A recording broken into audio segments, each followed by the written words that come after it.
Warning. Warning. The following video you're about to view will be considered rude, crude, and vile.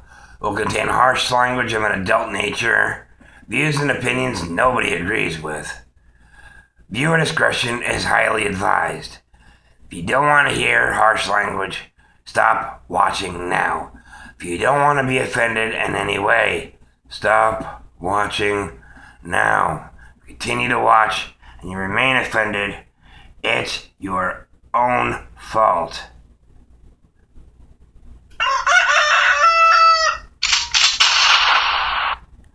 Good fucking morning. Today is Saturday, August 31st, I think. 2013, yeah. This time it's not fucking late. You know the routine, my very first sip of coffee, which I actually need right now. That's what's been killing me for 3 days.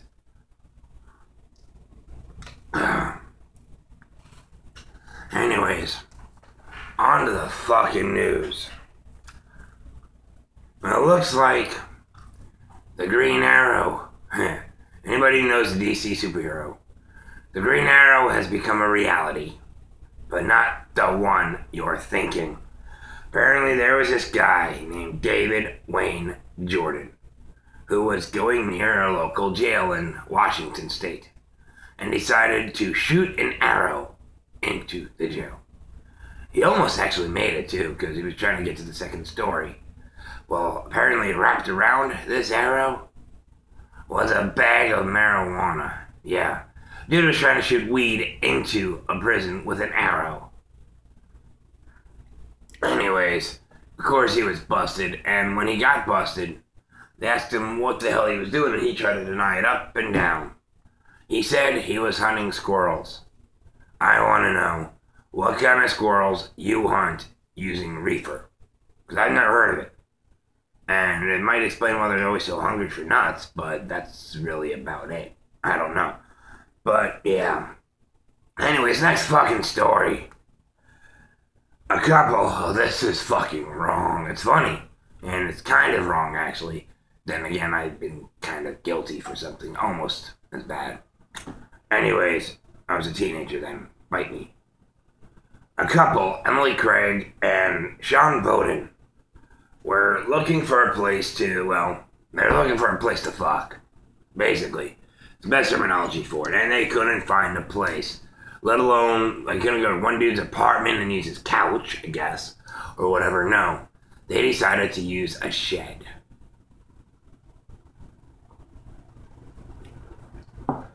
Whose shed, you're asking? His?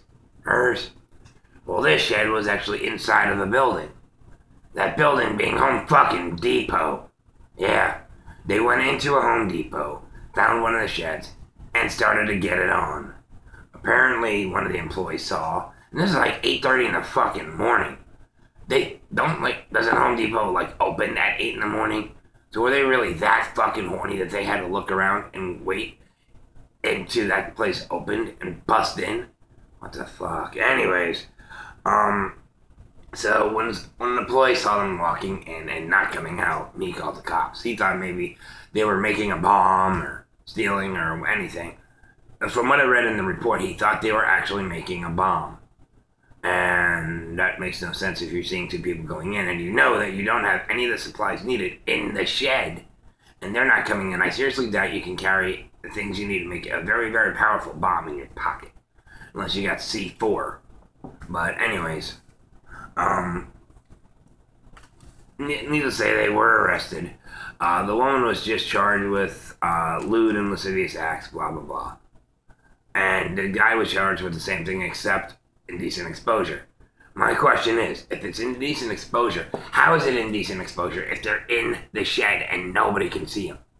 Now, granted, they shouldn't be doing it in a Home Depot. But when the cop opened the door, the guy's dick was hanging out. Well, you opened the door, dude. You could have knocked first. So, I mean, courtesy, simple respect.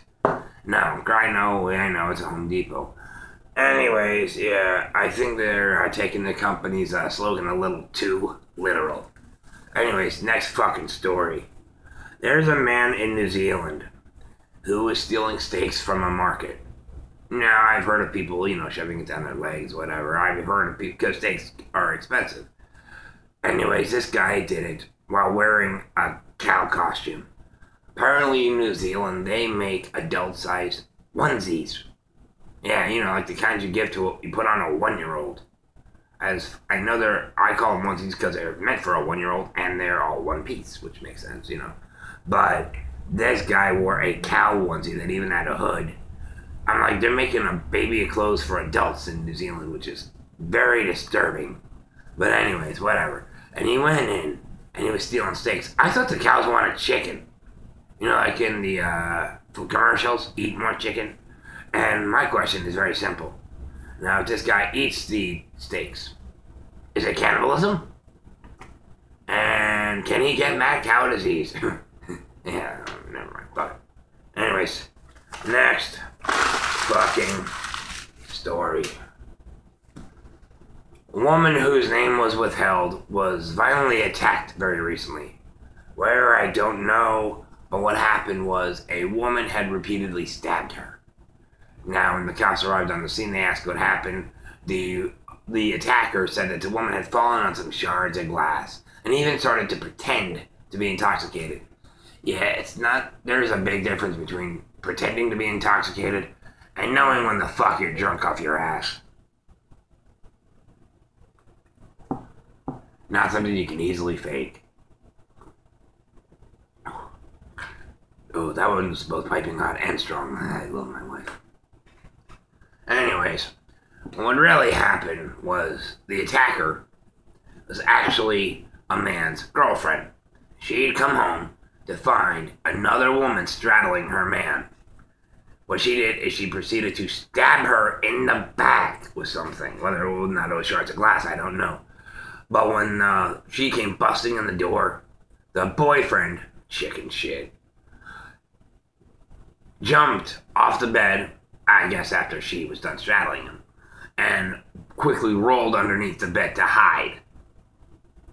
I don't know if he's the one who called the cops, maybe from under the bed. I don't know. But regardless, chicken shit. Shouldn't have been fucking cheating. Anyways, this woman was sadistic, and the thing is, though, from what I understand, she doesn't even live there. She's not like a live-in girlfriend. So does that mean she was breaking and entering? And, why do you need to keep... I understand a lot of women like to keep tabs on their boyfriend, check their cell phone, check their Facebook, which I think is an invasion of privacy and a show of a serious mistrust. But I understand when some people do it because of the past experiences. But does that make it forgivable? No. No. Granted, I've heard of some cases where a woman's doing that, and yeah, the guy was cheating. Okay, fair enough. But at the same time, what if he wasn't? What if he wasn't? What if he was doing everything perfect, and he never did it to the girl, and the guy found out? He knows the girl doesn't trust him. Then he breaks up with her. It's her own fault. She did it. And one of the biggest things I hate. Oh, I trust you. I don't trust the other girls. Well, by saying that, it's a fucking double negative. Because I've actually been asked that question in the past. And then I said, well, you trust me, but you don't trust the other girls. Well, don't you trust me enough to know that if a girl's gonna try that, I'm gonna say no and say, leave me alone? She goes, no. That's proof. Then you don't trust me. Now, I'm lucky my wife isn't like that at all. My wife is very trusting, and that's wonderful. As am I. We have no secrets. But it's like, you can't try and pull that line on people with girls. I'm sorry. Oh, I trust you, it's them I don't trust. Bullshit. There is only so far that sentence can actually go. Anyways, I'm sorry, I'm ranting. Next fucking story. Now, this one hasn't actually hit the news yet. Reason is because very, very close buddy of mine, Dave, you can find him on YouTube at youtube.com/manyfacesofdave. He's a very, very, very talented comedian and a very dear friend. Well, he went on to Blog Talk Radio and was rocking talk with the Daniels. And what happened is they actually got Steve Trainum. Now, I don't know if you know who Steve Trainum is, but he's from the Westboro Baptist Church.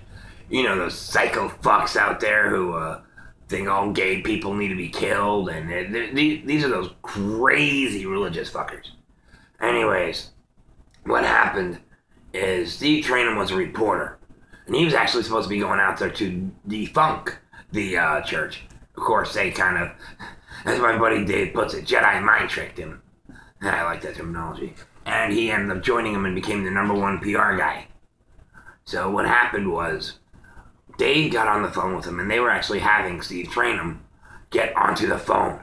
Now Dave is one of the nicest guys you'll ever meet, and he's one of the only men I know who can quite nicely, politely, and ever so gentlemanlike rip you a new fucking asshole. I mean, he had Steve stuttering, jabbering. Steve didn't know what the fuck he was saying. He had him backtracking. I never heard anybody do this to the Westboro Baptist Church. And then the entire time I'm listening to the radio show, I'm cracking up laughing. Well, the reason this is going to be news. Now, hear this shit.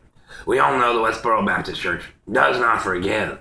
If you're a gay guy, if you've taken it up the rear, or you've bent over for somebody, or you've gone down on your knees for somebody, whatever, that's it, you're burning in hell. We're talking about, this church, hates gay people for whatever. I mean, it's stupid. It's stupid to hate gay people.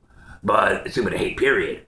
But anyways, so no matter what, you're burning in hell. You've already committed the act. There's no forgiveness. Well, here's where the shoe gets on the other foot. Apparently, the daughter of one of the members of the church, I don't remember if it was the founder or if it was actually Steve Trainum's daughter, whatever, found out a lot of information. Now, she was actually kicked out of the church and was never allowed to come back. Which right there itself is wrong, because every holy book says all are welcome in the church. Doesn't matter what walk of life you're from, no matter what criminal past you have, all are welcome in the house of God. That simple fact. And by you not allowing this one person to ever come back, you're not a house of God. Call my buddy Dave. You need to check out his video. He's a deceiver. Anyway, so Steve Trainum and the founder. Anyway, so what happened was, apparently in this tell-all book that the girl wrote, the founder of the Westboro Baptist Church actually had a gay experience. When he was a teenager, he actually let a Boy Scout touch his dick, which I think is funny.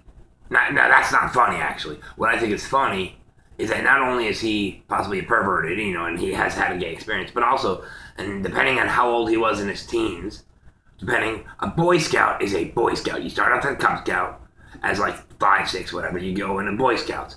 Then when you become a teenager, you go into Eagle Scouts. Then when you go into Eagle Scout, it'll actually earn you an extra stripe when you join the military. Yes, Cub Scouts are a secret military training project. I know it's horrible, but it's true. It's all the government, man. Anyways, so this guy actually had a sexual experience. That means he's had a homosexual experience in his life. That means the church would have to send him away, even though he's a founder. He will be burned in the everlasting fiery hell. So Dave proceeded to ask him, would they forgive him if this was proven true? They said, yes, they would. But you don't forgive. So wait, if it's some poor gay guy who's been struggling with, living with his homosexuality because of getting persecuted, ridiculed, and a slew of different unpleasant things, getting called a horrible. I mean, these people, these fucking church assholes, with the Westboro Baptist Church, are actually, now, I don't bash anybody's personal religion. Understand this. I'm an open-minded. Technically, I'm an ordained minister with the Universal Life Church. I'm pagan, but I am an ordained minister. And I don't bash anybody's religion, trust me. But we're talking about a group of people whose website is actually www.godhatesfags.com. How the hell can you even get away having that in the title of your website? I don't know. But anyways, yes, I am actually an ordained minister with the Universal Life Church. It was very recent, but I did do it. They accept people from all walks of life. They don't care if you're Catholic, Christian, Gentile, pagan, even agnostic.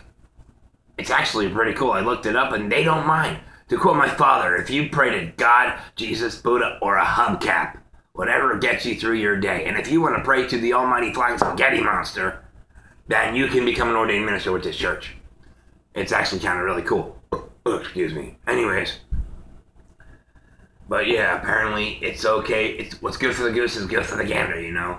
You forgive your founder, but nobody else. That's fucked up. Anyways, this has been episode 3.